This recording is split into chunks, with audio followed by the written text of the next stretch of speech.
3, 2, 1, go. All right, guys, we're back for another episode of Cutler Cast, and this is a special edition because this is a Arnold Classic. We just did a preview, and this is actually going to be a little history of what the Arnold has brought to my career. I know we've had a lot of comments, a lot of different talk about this year's contest, but going into the Arnold Classic each year, there's always a lot of motivation for a lot of people because it is a huge expo alongside the arguably the top two second best show of the whole IFBB circuit. Yeah, I mean it's the second biggest show, and I would assume it's it's always going to have that little extra special piece to it because you actually get to have Arnold come walk across the stage. It's Arnold Schwarzenegger, man. I remember, going into this show and going to the expo when I was very young age, and Arnold would roll through with his team. This is prior to him being governor and everything else. He would draw so much attention, man. It was just crazy at the time because remember he had a lot of top films, and what I really liked about being a spectator and watching that contest was you would have a display and you'd see the early releases of his films, that the blockbusters he was working on each year. So I remember specifically like when he did Mr. Freeze, and I remember True Lies and having, even some of the actors come out, Stallone, Tom Arnold. I mean, you had a lot of celebrities, there every single year. I mean, Jason Statham's there. I mean, Randy Couture. I mean, you see who's who. I mean, everyone shows up to support.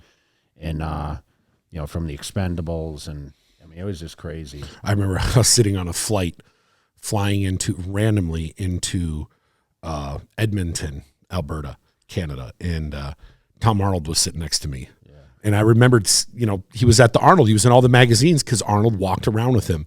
And I don't know how me and him were just having random conversation. I was like, something Olympia's or the Arnold Classic. And he's like, yeah, man, I went there. And he was talking about how crazy it was to see the physiques. And he's like, I don't work out like this. And there's a picture on my Instagram of him and I, and he's throwing the thumbs up. But I remembered seeing him in the magazines. It draws a lot of different faces. And obviously the expo, we've been through a lot of transition with bigger companies. And, I used to go and spend time with my sponsors there, and it was like an honor to go to the show, especially coming from Massachusetts, which was a little shorter distance to travel now that we come from Vegas. But, never did I ever imagine I would ever go in and win that contest, many years later. I mean, I competed in my first one in 99.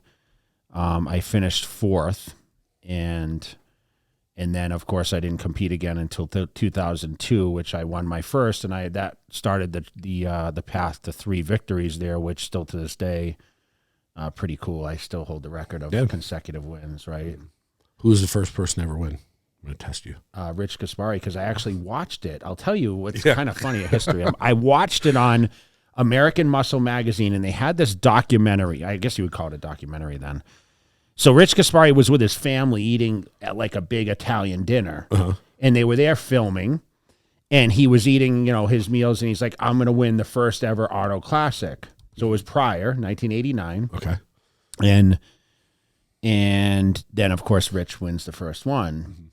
And, like, it was a whole lead up. So it was kind of like he predicted it, and it happened, and that was kind of the start of everything. And then, of course, Sean Ray with the controversy with the, failing the drug test. And then he came back to win it. Mike Ashley beat him. And then he went back 2 years in a row. He talked about that when he was on the podcast. But, some of our former champs, man, like, Flex Wheeler. Dexter's got 5. Yeah. Branch Warren, Ronnie Coleman. I still think, and in just my opinion, Kevin LeBron. I still think the Ronnie Coleman's best look ever was the 01 Arnold. They questioned that, and of course, we went to Olympia, and I challenged them that year. But, man, like sitting in the audience and watching that and then attending the expo, and like I said, when Arnold would roll through, bro, it was like a train. It's still like that. Like, like you could hear rumbling, and like the whole place would like stop.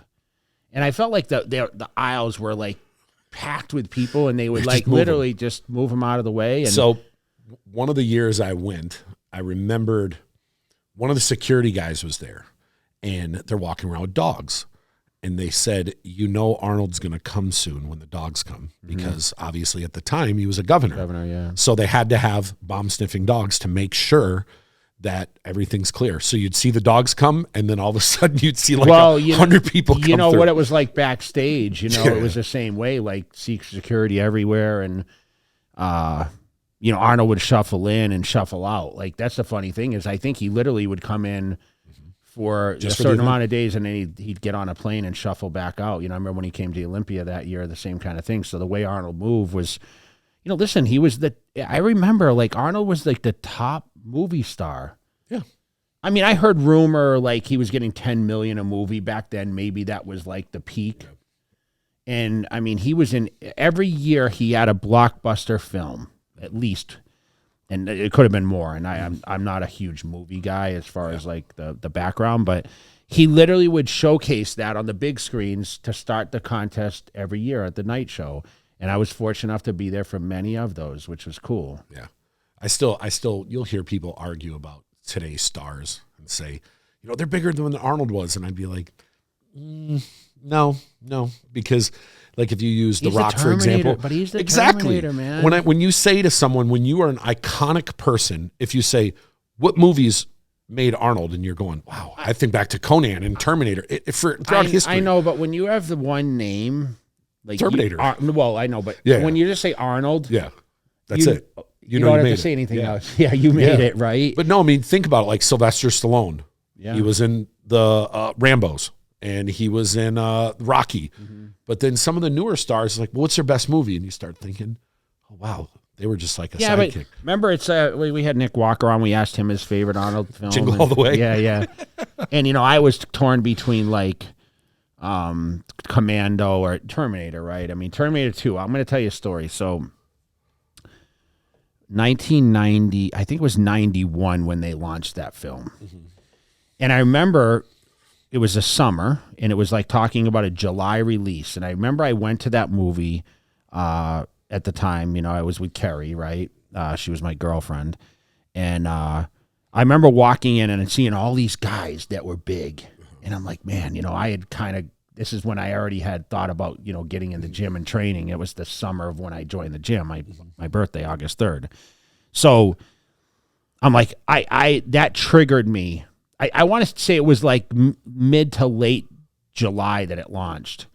And I knew I was joining the gym on August 3rd, right? So I was like, when I went in there and I saw these guys, how big they were, and, just people attending. And then when I watched Schwarzenegger in that film, like, man, I have to bodybuild. And that's literally a trigger point in my life or my mindset of like, I am going to be a bodybuilder. And that definitely gave me some motivation. So, to full circle, number one, get involved with bodybuilding, meet Joe Weider, who mentored me and brought Arnold, and have that. Whenever I thought about Weider, I thought about Arnold. It was like a side by side, because I know he mentored Arnold, gave Arnold the opportunity. And when Joe took me under his wing and moved me to California, he basically treated me, I felt like, that way. Mm-hmm. And I thought, man, like, what else? Like, this is just like a perfect storm of like a success and a career. So, when we do these Arnold Classics, and there's a ton of stuff, and we're going to talk about this. I was able to win that thing. I mean, I didn't, on my first attempt, didn't win, but I came back to, solidify a second place at the Olympia for the first time, 01, which was obviously controversial in a sense. Mm-hmm. And then I'm going to tell a little story. Mm-hmm. So, you want to get into that, or? Well, I got two questions for you. First, when was the first time you met him, and what was your kind of action? And then, when is the next time the first time you interacted with Arnold where he knew who you were, not just a body on the stage? It was the first time I won the show. Okay. The first time? I competed in the show. So when I got fourth place, but the real interaction, like, I got to see him and, hey, how you doing? Whatever, Baxton, nervousness, right? We're trying to compete. And you were young too. Yeah. I was only, so 99, I was 25. Yeah. So when I won the show for the first time in 02, obviously I got to say some words alongside of him, and I actually won, the Hummer truck and the 100K. And, we got to converse a little bit, and, he just was like, hey, congratulations. What are you going to do? With that, it was the first year Hummer sponsored the event. So that was like super. And I won a Rolex watch at the time. I mean, it was just crazy. Like the prize was at that time, it was more than the Olympia, because the Olympia was a straight money. It was 150 or 100? No, 100. It was 100. Oh, okay. So I was winning, trucks on top of winning 100, right? I think it was 110. Yeah. It was 110. It was 110, yeah. So, like, we interacted in that sense, but it wasn't deep, until the end. You start coming back and you win, Again. 03, and then you win in 04, and it's like, now it's like when I see Arnold, it's like, You became a household name. Yeah. In the bodybuilding community. And it's pretty cool it's a feeling you get, like, when Arnold knows who I am. So when I see him at Gold's Gym, it's like, he's like, hey, how you doing? What's going on? And I've met his kids, and like, it's like, now it's just like, oh, that's my buddy Arnold. You know what I mean? Which is pretty cool. And he called me a couple times. Right. So, I mean, I feel like I made it a little bit. Yeah. I still remember one time, I don't know if I'm supposed to say this, but I'm going to say it. I still remember one time he tried to FaceTime you. Yeah. And you didn't know. You're like, I'm on the phone. You were filming or something. You're like, this person's trying to call me something, Oak, whatever. And I said, that's Arnold. He's trying to FaceTime you. Yeah. And you're like, oh, well, tell him to call back. Yeah. That's funny though. But so talk about, so you got fourth your first time.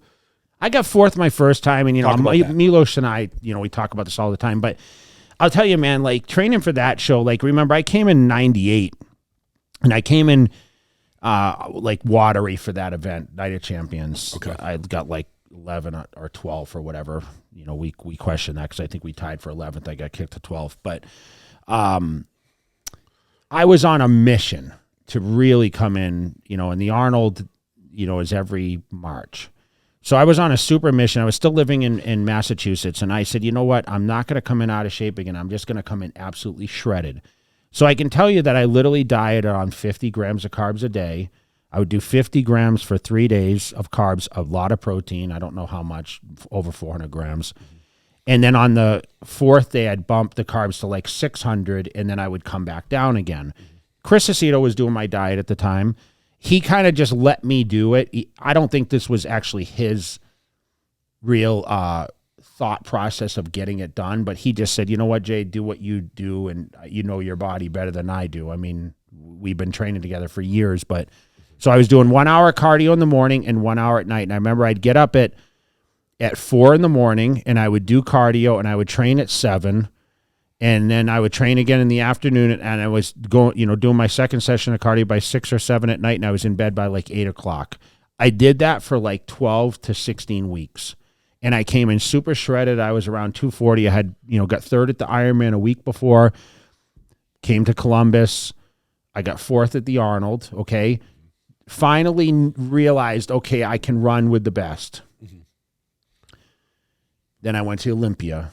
And I came in, again, bigger, but I thought I was in great shape. I finished 15 out of 16, totally devastated. Then I went on in 2000 to win my first pro show. Didn't go back to the Arnold until after 01 happened, Olympia. And then I was like, dude, I just placed second place at the Olympia. Think about this. Yeah. So and you went from kind of a guy who wasn't being expected I moved from 8th, and the year before. And I got 4th at the Arnold and 99. But the guys that were getting second and third were big names. I mean, Ronnie Coleman had won the year before, Flex Wheeler's in there. I mean, all those guys. So Kevin Levrone. So when I show up at the Olympia and I get second, okay, I go back to Liso Viejo. I'm living at the time, and my mom had made plans to come out to visit me in California. And I was on a high. Of course, I did the photo shoots and whatever else, and I was just on like, okay, I'm going to make any decisions, but now I'm second best in the world, right? Arguably first. We go to the zoo. Okay, we did a San Diego zoo trip that day. I remember driving down specifically, and we went to the zoo, had an amazing time, and this was now October. This was might have been closer to around Thanksgiving, like November, somewhere around there. And of course, the weather's gorgeous. My mom's coming from East Coast. We're on our way back. Okay, we stopped to get gas at a gas station, right? Cell phone rings. Who is it? It's Jim Lormer. Hey, got the Arnold Classic coming up, next year. We want you. You're first on the list. What do you think? I said to my mom, that's Arnold's partner, Jim Lormer, for the Arnold Classic. Yeah. And she's like, what are you going to do? I said, I'm going to do it. I called Chris Aceto right away. I'm like, Chris, Jim Lormer just called me, wants me to do the Arnold. He said, of course. No brainer. So he's like, I said, should we go? He's like, oh, yeah, why not? I said, what do I need to do? He's like, dude, you're on a roll. Just, we'll tighten it back up. You just got to kind of get prepping because, it's coming up. And that's how I started my prep for the first one. So I got a call from Jim Lormer, God bless Jim Lormer because he passed away. And I'm like, man, I got a call from the man, I mean, one of the biggest promoters, right? Yeah. I said, I have to do it. So for you got the Olympia. For those that don't know, back then it was always the third weekend in September. So if this is around Thanksgiving, you were 6 weeks after the Olympia. Were you still? I was in great shape. Still in good shape, yeah. Yeah, because I stayed training twice a day. That's one thing about me is that during that time period, even like 99, 2000, 2001, 2, 3, 2004 is when I really switched up. But I was training twice a day. And I would really watch my calories and eat a lot of calories around the training and then taper off. But one thing I was doing is I was eating one bad meal a day, and that would be at the end of the day usually. Sometimes I would train fasted on that morning session, so I wouldn't have any food before I went to the gym, and I trained with weights. So I think it kept me in balance. But, when you rebound from a show and you're still following like a 6 meal a day, and I was very strict at that point, I stayed in great shape. So it was like it just kind of rolled with it. And to be honest, that prep for the Arnold, I came in my biggest ever 2002. But it was the easiest one I ever done. Is that the one you did no cardio? I did no cardio. And I did no cardio for 01 the last 10 weeks. Olympia. So I was on a roll now. So Chris is like, why? Let's zigzag the rotation of the nutrition. So I did high, low, medium days on carbohydrates. So my low days would be 400 grams of carbs. Medium days would be like 600, and then my high days would be 800 to 1,000. And we did that cycle leading up, and it's like when you already have a lean body, I just got bigger and bigger, and I competed at the show at 273, and this is what we're looking at right now. Yeah. I mean, so since we're talking about this, what I want to do is I want to pull up, and I'm going to show everyone what we're seeing right now. I want to pull this up, and I want you to just kind of talk about what you're seeing here. So this was you in 2002, and this was the physique. And what goes through your head when you see, because this is 22 years ago. When you see this now, I'm sure you're going to nitpick yourself. I honestly, Matt, listen, people could say, well, you could have been a little hard, but this was the best package I think I've ever displayed on a bodybuilding stage. Because like fullness, overwhelming, balance. I mean, you can see a lot of the detail here, but the quads were crazy. The midsection was crazy. I mean, I was 273, and I mean, you can see this is at the night show, so I might have been a little harder for the night show, but remember, I mean, this is diuretic testing. This is, I mean, this is like, you got to remember, this was filmed 20-something years ago, so it's not the best detail. But, I mean, you can, like this, would this win today is the question. I mean, I was so massive, right? I still think it would. It's just the width is there. And I was just so confident after coming off 01. So, I mean, I'm not going to nitpick my physique. I mean, let the peanut gallery do that. But, I mean, look at the fullness. Look at the arms. I mean, I just think about this. I remember the pictures after the show. I had pictures with the trophies and everything else. And, I mean, dude, look at this. Look at the shoulders. I mean, look at the side chest. Look at the pecs and, So I was just besides myself winning this contest. I was like, so relieved too, honestly, because sure. 01, it's like, is it a fluke? Is the 01 Olympia a fluke? I mean, I did this little voiceover for this. Yeah. But man, I felt like a tank up there, and I don't think I had to deplete that bad. I think it was just like everything was kind of put together perfectly. Is this the show that you drank a 12-pack of Diet Mountain Dew a day? Yeah. Yeah. Don't try this at home. Yeah. But you still had the tight midsection. Yeah, of course, man. At 273, I mean. And who got second this year? Cormier. Who, he had been, he was second, I think, to Ronnie, I think the year before, too. I think that was the start of all those. He finished, record number of seconds. All right, I'm back up. So, this was momentum. And this, as you know, Matt, I moved to Vegas right after this contest. I won $60K at the Olympia. I won 100 here. Won a Hummer, the first Hummer. I had the first Hummer on the West Coast. I had that delivered. But this gave me, I moved to Vegas and I sat out the Olympia that year, 2002, and then came back in 2003. So, I mean, that was a start. Back then, for the guys that are listening now that compete, back then you could legitimately be booked every single weekend. Yes, and that's why. Number one, I was building a home in Vegas. There was a lot going on. People in my backyard every day. I did the swimming pool at the same time, so that was going on. Actually, I remember Lonnie Tieper came to my house and interviewed me during 2002, when the Olympia was, USA was going on, and there was all this commotion going on. And then, next thing you know, I just sat out the Olympia, and then I said, I'm going to solely prep for 2003, which I did, Ironman,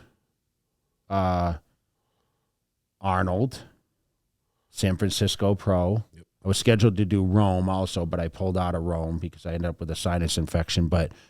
And then I went to Olympia that year and got second again. Then I won tour.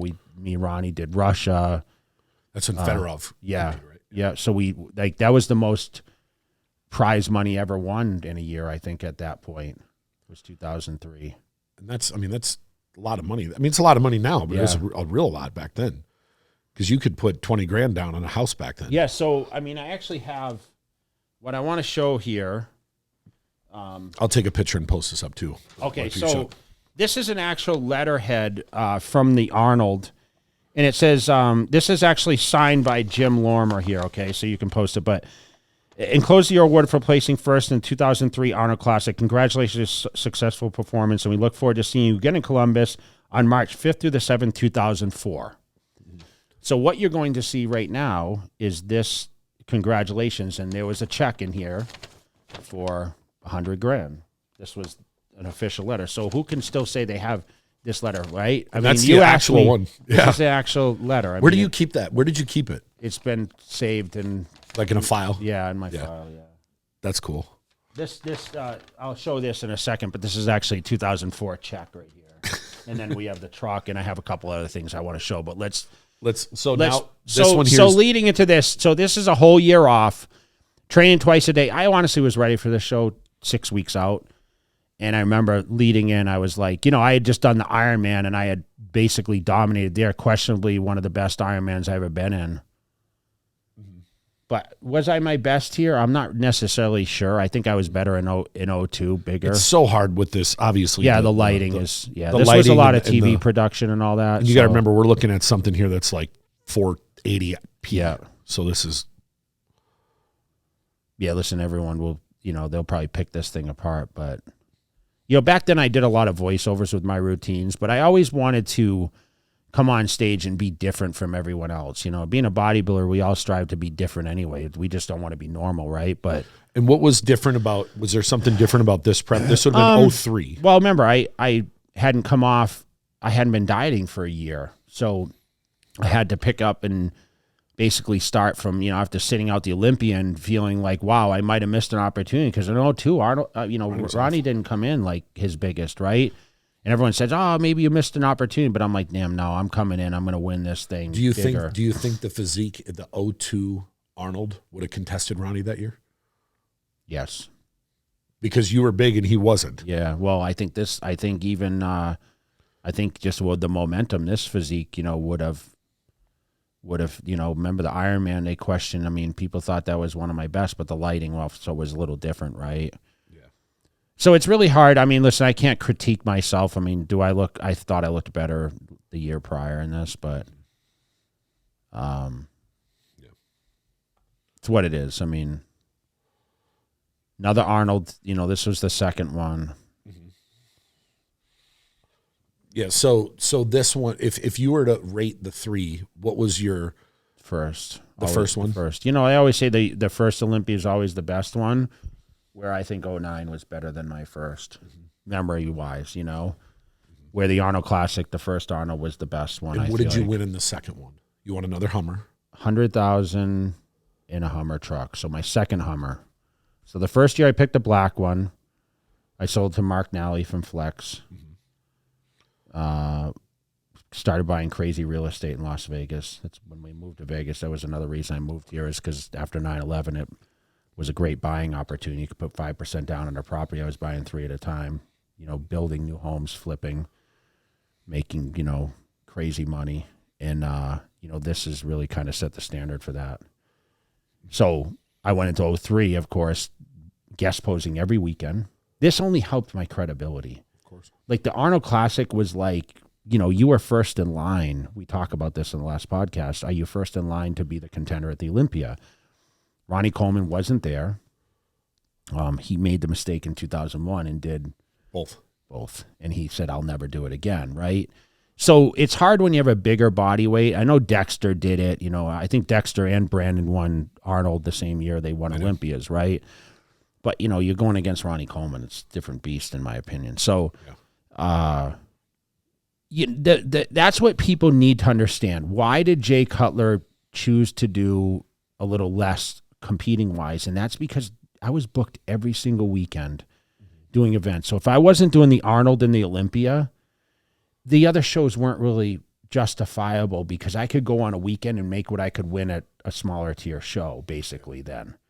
And I wasn't even charging, today's money, right? So the merchandising, remember, there's a website sale going on. I mean, we talk about how many sponsors I had. You remember, I mean, the list was lengthy. Yeah. I went from basically a Weeder contract to ISS Research, and then I moved over to Muscle Tech. So by this time, by 03, I was signed with Muscle Tech, and it was a big deal. The end of 03, I signed that deal, and that led me into 2004. But I was right then the biggest contender for the Olympia, because now in 01, I'm second. 02, I skip but win Arnold's. Come in 03, and I win second place again. So I'm winning the Arnold and Olympia. First and second. The prize money, second place, still wasn't bad at the Olympia either. Yeah, it was, 75, at that time, 75, yeah. So in 04, I'm not beating Coleman, so I'm like, you know what? Why not take another run at it, Yeah. And then, so now what I'm going to do here is I'm going to play the Do you have the 04? Oh, you do have the 04. Okay. It's not going to be the so best quality. This year was probably the least favorite of my physiques, because I definitely was downsized. Listen, I was shredded. This was Ripped to Shreds DVD for you guys that don't know. Who I know a lot of you guys out there are like, you were so shredded in that. But by the time I got to the show, I was just so depleted. It's really hard for me to fill up. So it was a questionable victory for me against Cormier. He'll tell you that. But you can see the condition is there. I mean, this quality is not very good. This is the only one I could find. Yeah, so my confidence was solid, but at the same time, I definitely tried something different by coming in more streamlined, which probably wasn't the best choice. This said you weighed 270. What do you think you weighed there? 245. Holy wow, you're down that much. Probably 245. So I would say 250 maybe.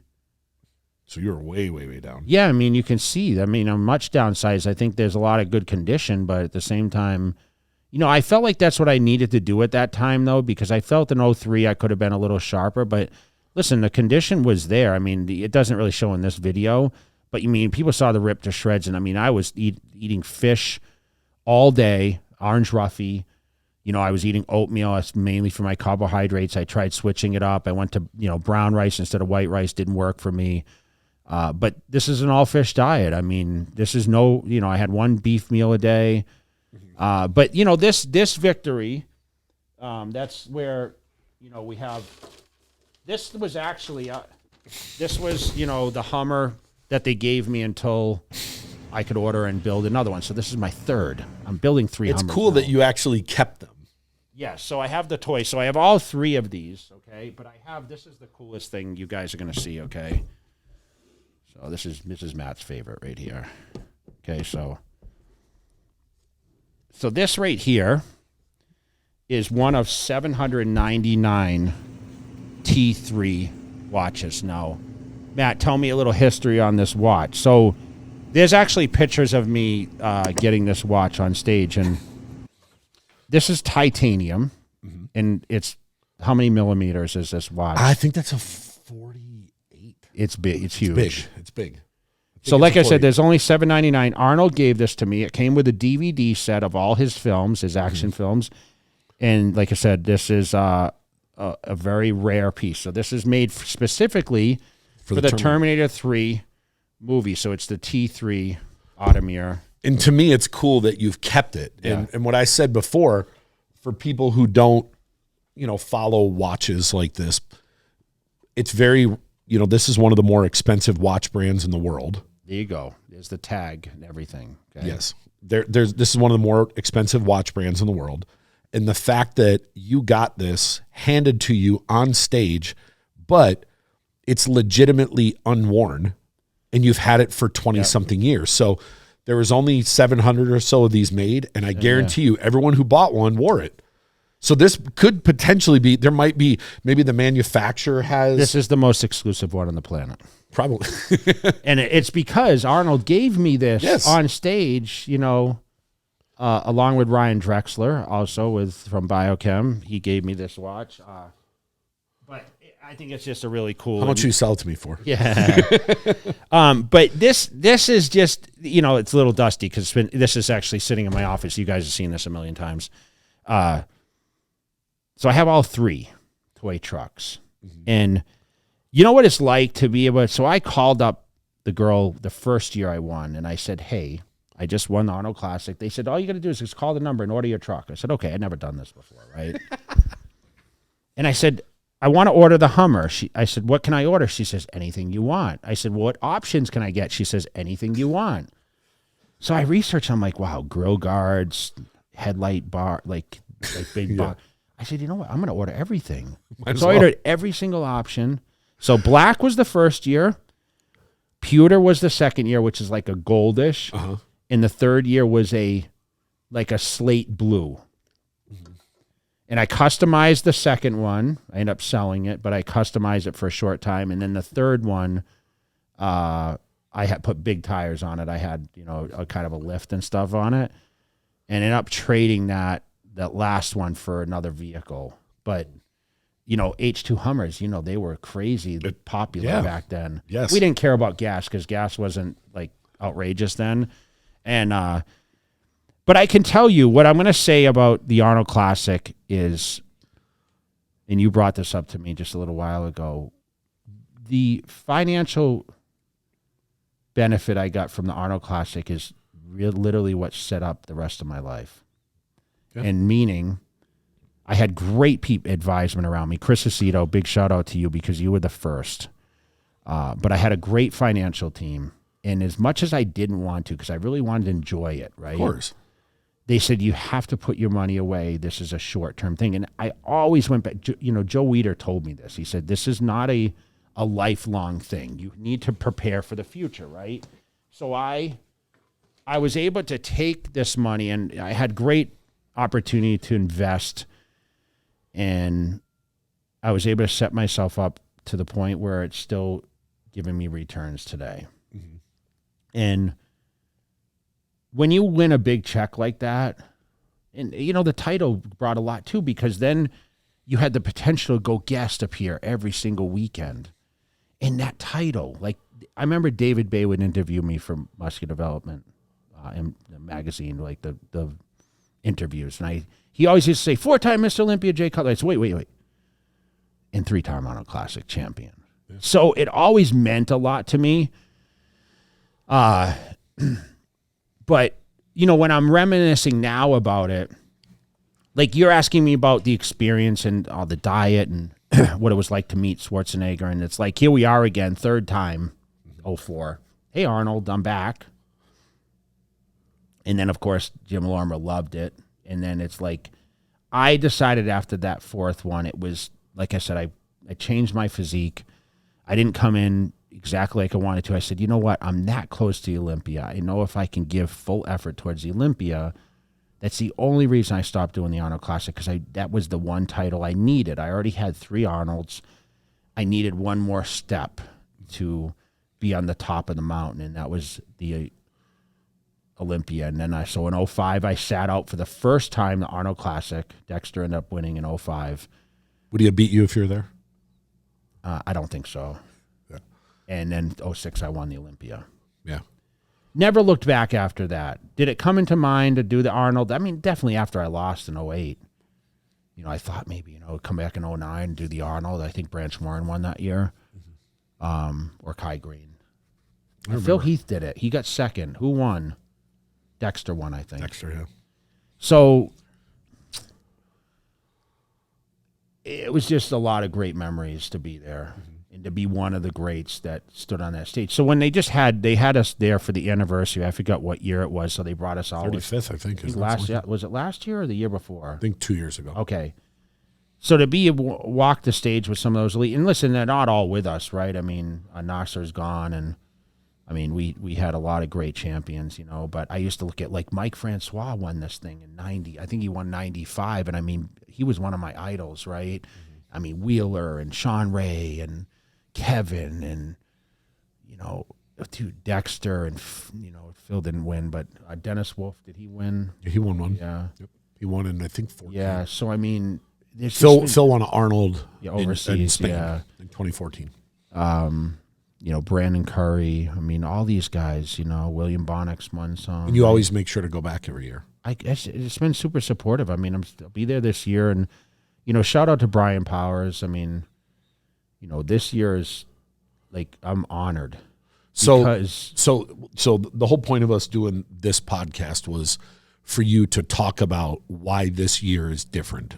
And I know people saw it online, but you haven't spoke about it. Yes. So before we get to that, I've known about this for a long time, and I had to keep my mouth shut. Yeah. So along with the committee and Brian Powers, yourself, I'm honored, and I appreciate you also, because I know you're a lot of the background, right? And like, you don't like to be in the front of things, but I'm a hard guy to brag about my accolades in a sense, okay? And some of the viewers might disagree, but when it comes to getting awards, it's not the most thing that excites me. I mean, I've had my time, but when I sit back and I take it all in, and I'm like, man, like, I'm getting the Lifetime Achievement Award this year, okay? And when you think Lifetime Achievement, does that mean, well, it's the end?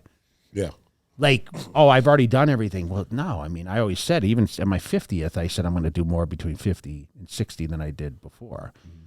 So for me, like, to stand up there and Arnold to give me this award, and I watched Flex do it, Ronnie Coleman get it, and Sylvester Stallone, Tom Arnold, Joe Weider, Jim Mannion, I mean, all the Corey Everson, like, the list goes on and on. Reg Park, Eddie I think. Weider. Yeah. I mean, Frank Zane, Bill Pearl, Jack LaLanne, Lee Haney. The who's who, and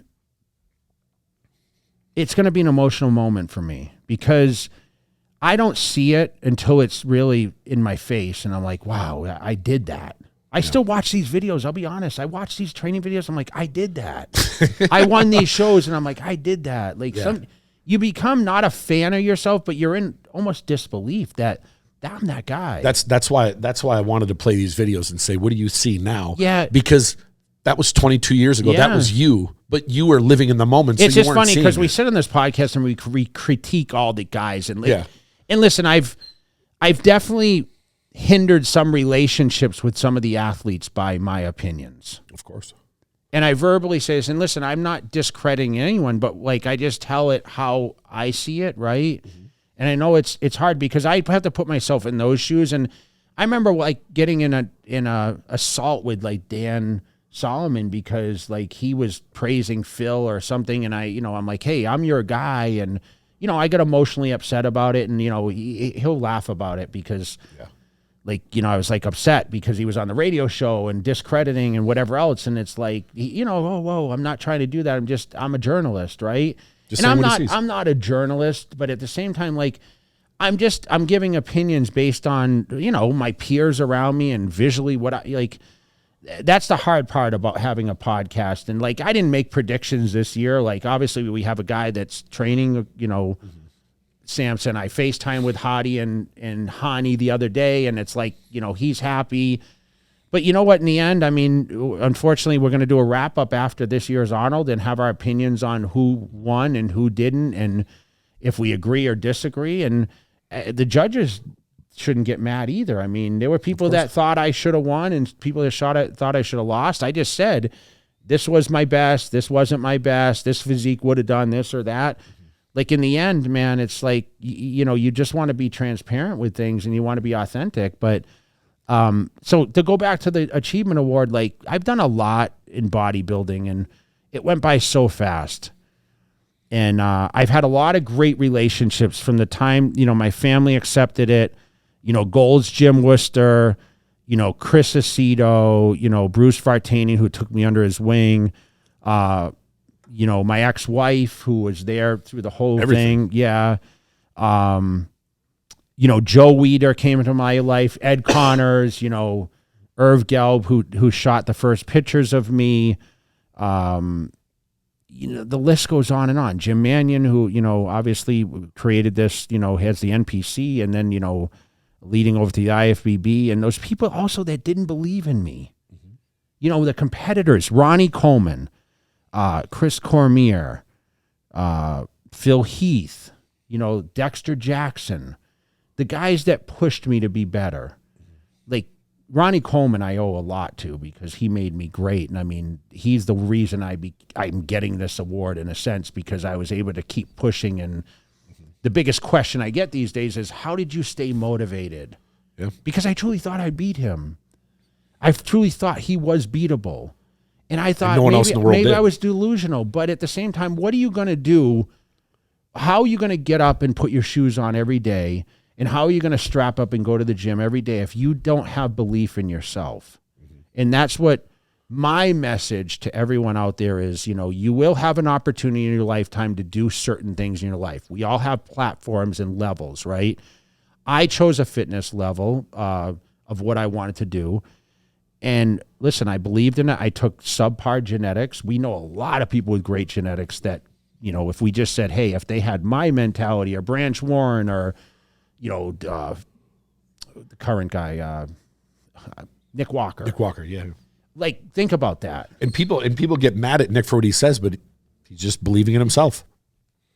Sorry, Nick, I didn't mean to leave, but I was thinking like the current people that you like, you know, their mindset. Hottie Chupin, right? I mean, same way. Yeah. There's times I remember. And that's not discrediting anyone. So don't get it twisted with, hey, I'm leaving out the Dexters and the Phils. And like, listen, man, there's just certain people that you know that we're talking about people with subpar body, genetic-wise, on people's opinion.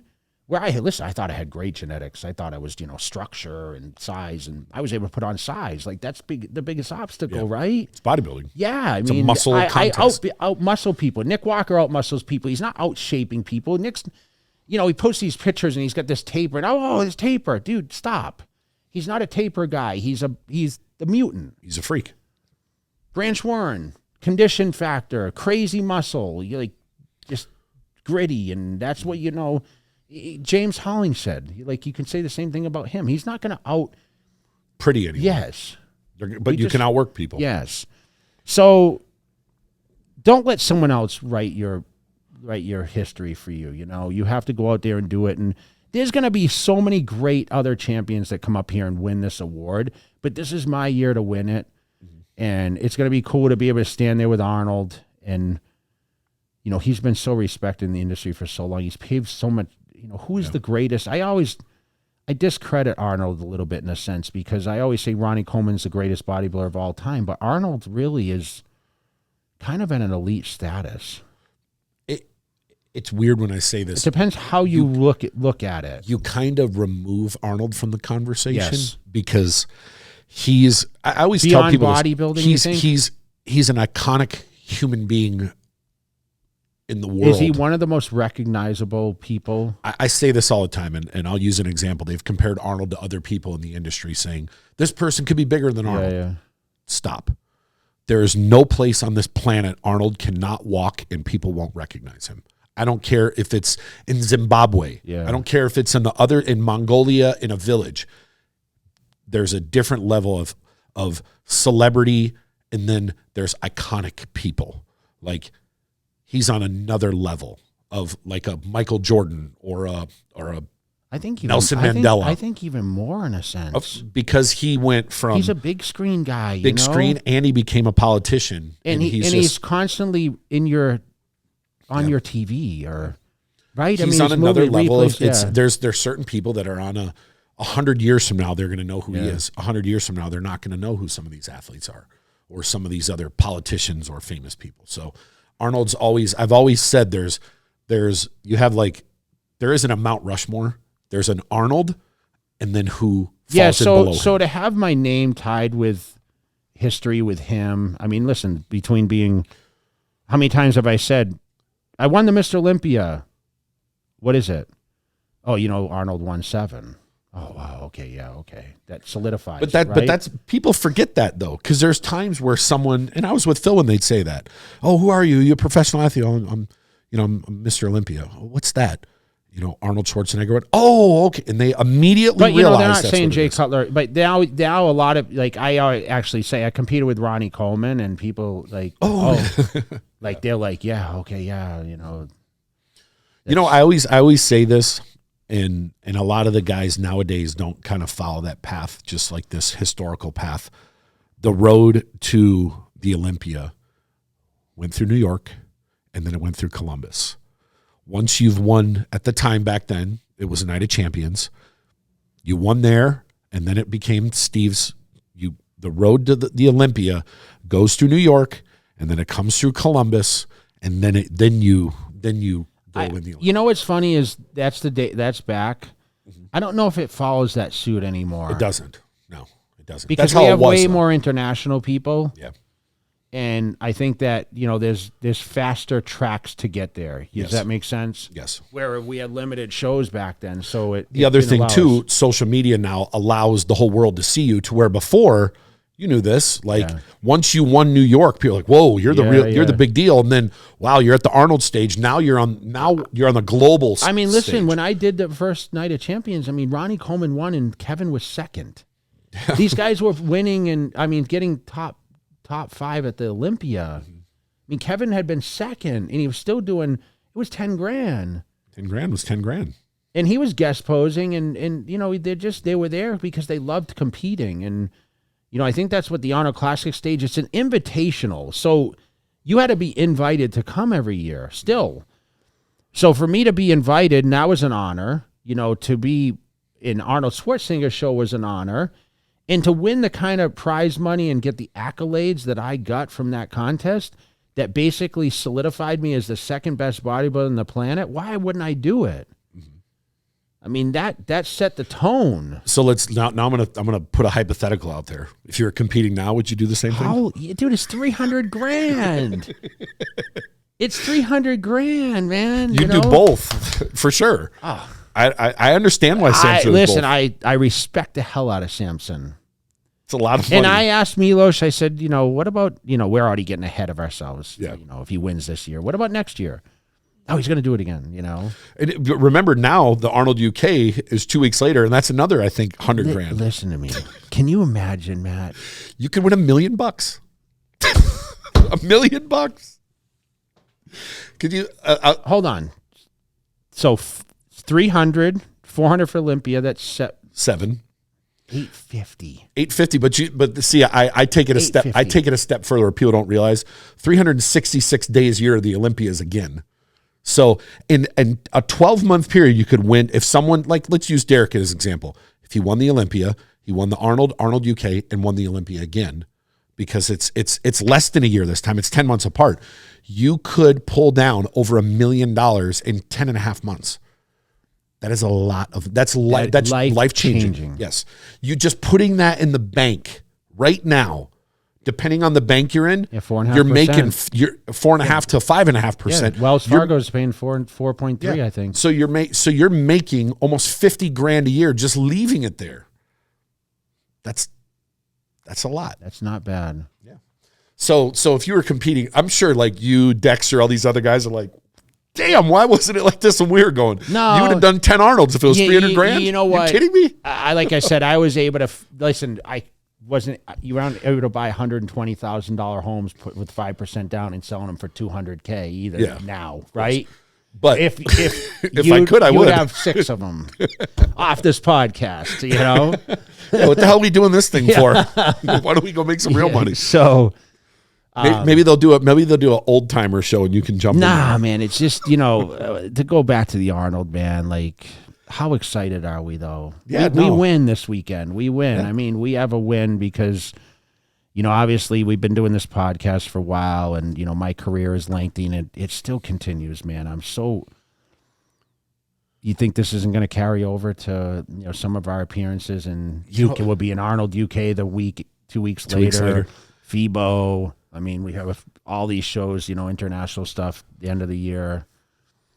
I just think, and I've asked you this before, and I'm asking you again, just because you're going in to get this award. Like, if somebody would have said to you 10 years ago when you walked off the stage, or let's take a step back after you lost in 2008, if somebody would have said to you 15 years from now, you're going to be more popular than you are now, what would you have said to them? No way. You're crazy. If somebody would have told you 10 years ago, you'd have been like, because you can look at other people that have retired and their stock slowly goes down. And then they have a normal life, a normal career. You see them here and there, but would you have thought, and I can say this, I go to every major expo in the world. I've been to every single one at one point or another. Certain places, there's some new guys that are coming up that are popular. You and Ronnie, no matter where you go in the world, you're going to have a line. If it's 10 hours, it's 10 hours. That's why he and I go hand in hand. Yes. Without him is my popularity what it is. I can work like crazy, you know that. Yeah. I have. And that is a lot of credit to the success that we still have. Yes. But without Ronnie Coleman, it solidifies my position. Because people, the younger people that didn't go to those shows back then, don't realize that. Let's say you were booked 35 weekends out of the year, because I know both of you guys 3 months out shut it down. Of those 35, at least 25 of them, you guys were booked at the same place together. Yeah. So you spent time, you trained together, and you built a friendship, even though people didn't see you guys, social media wasn't around. People asked me that. Didn't know. I had someone ask me this past weekend, did you guys really, were you at each other's necks? No, not at all. No, you know what? We trained together. I reminded you this not long ago. I still remember I was in New York when I was working in the music industry. I was meeting with Universal up there, and you were there. And I went to the show. It was the Atlantic States, and that's when Ronnie jumped in your back, or you jumped in Ronnie's back, and I was at that show. And you look back, and you're like, that was like 16 years ago. Like, oh my God, 16 years ago. But to the younger people that are out there, that are coming up, and at times I get frustrated because there'll be appearances and guys will turn them down. And I'm thinking to myself, Ronnie never turned him down. You never turned him down. Even when I was traveling with Phil years ago, Phil was booked 30 weekends out of the year. That interaction is the reason that right now you guys are still the most popular people. And I can say, like I said, certain guys might come up for a period and they might have crazy popularity. See where it's at in 10 years. Fans remember that time that you sat there and interacted. It's just, I think about those, we get off track a little bit, but those New York summer nights, man, like when you came in June, it was like that. I stayed in the city in New York City and had this aura, and it's all changed since, the pandemic, but. And now it's not New York. In Columbus, wasn't it? If I remember right. It was in Tribeca area. It was at like a Tribeca college or something that got flooded or something. But I remember walking up all these steps. Listen, Columbus, I mean, I've had snow. It's like summer there some years. I heard it's not going to be so bad now. It's gonna be below freezing 2 of the days. It's gonna rain the day I land. The next day you're okay. But listen, we used to have it at the old Greater Columbus Event Center, and now it's actually in that expo area. And people that go there that have never been. The city was built on the Arnold Classic. Of course. For people that have never been, when you go to the front, there's a statue of Arnold there. Yeah. And there's so many people that take pictures. Yeah. And it's hilarious. I remember one year we were leaving. I don't know why. We were walking back at like 1 a.m. outside. And I look, and there's these 2 old ladies out there taking photos next to it. And they're trying to hump Arnold. Yeah. And they're filming each other. I'm like, what the hell's going on here? Yeah. It's like they're drunk and falling all over the place. But it'll be, the weather, for whatever reason, it seems like every year you go there, there's some kind of storm. And I'll never forget, in 2015, me, you, and Phil were on a plane. I remember landing and looking out the window, and you just saw a puff of snow. And we were the last flight that landed, and they shut the airport down for 2 days. It was in 2015. And through Denver, yeah. Yep. We came through Denver, and we got there, and there was this massive ice storm, and the first day was dead because nobody could get there. And people were driving up, and they were crashing. Their cars were going off the ditch because people still wanted to get there. Yeah. But every year I kind of throw a throwback. It's a picture of the 3 of us in the front row of a United flight. But it's going to be it'll be awesome. I'll be doing some meet and greets there. Obviously all the tickets are online. Yeah. You're doing you and Ronnie are doing photo ops, something that look, all the people out there that have When are we launching this? I'll probably put it up tomorrow. Okay. Tomorrow or Thursday. Okay. So you'll be able to get photo ops with a picture of you, picture of Ronnie, or a picture of the 2 of you, and you can get like the 8x10, and obviously you guys can sign it and whatnot. Yeah. But that's kind of a cool thing. And the first time we did this was at the Arnold, and I know Brian set it up, and now it's became something that people look forward to, that they actually get to stand between the 2 of you and get to hang that picture up on their wall and go, holy crap, these guys were real. They weren't just a meme or a reel on TikTok. But what else? That's it, man. I mean, I'm excited. I'm looking forward to it. Are you gonna dress nice? Are you gonna wear, of course. You gonna get a custom suit for this one? Yeah, fake watch and everything. You gonna wear the fake watch? People don't know. You don't see those comments. Yeah. People are getting mad at me because I said your watch is fake. I said you're broke. Well, I am. So that's why I was hoping I could borrow your credit card. I would love to hear anyone's comments about the Arnold Classic, maybe their favorite champions. If you were there some of the years that I won, what you guys think. Who's going to win this year, man? That's the big question. We're excited to see it. So, are you going to make a prediction? No. I won't either.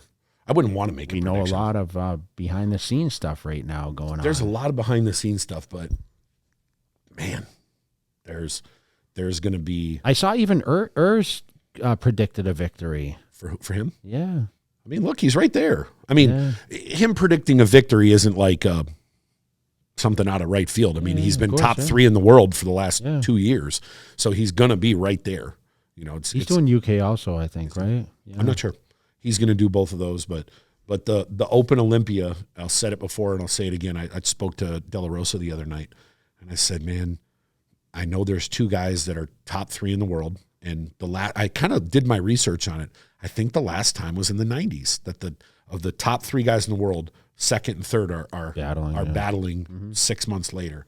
But after that, there's a lot of guys who can step up in that third place. You can make a name for yourself, and we've already seen some photos of people coming out in videos, and it looks like there's some guys outside of them that aren't they're not playing around. And look, I know Samson and Hadi are going to be the favorite. That doesn't mean nothing's guaranteed. Yeah. Somebody could come in, just like Ronnie came out of nowhere, and you came out of nowhere. Somebody could come in and win. So we'll see. Yeah, we're excited. So if you guys see us out the weekend, please stop us. Whether we're in the street, walking through. I know sometimes we'll have to get from place to place, so we might be in a little rush because we do have to do meet and greets. But please say hello. Let us know that you follow the podcast. We appreciate you so much. And please share the video, like, subscribe, follow us, and once again, we appreciate you, and that's my Arnold Classic experience here. So let's see who the next champion is, and thank you guys so much. I'm honored for the Choice Award here. So we're out.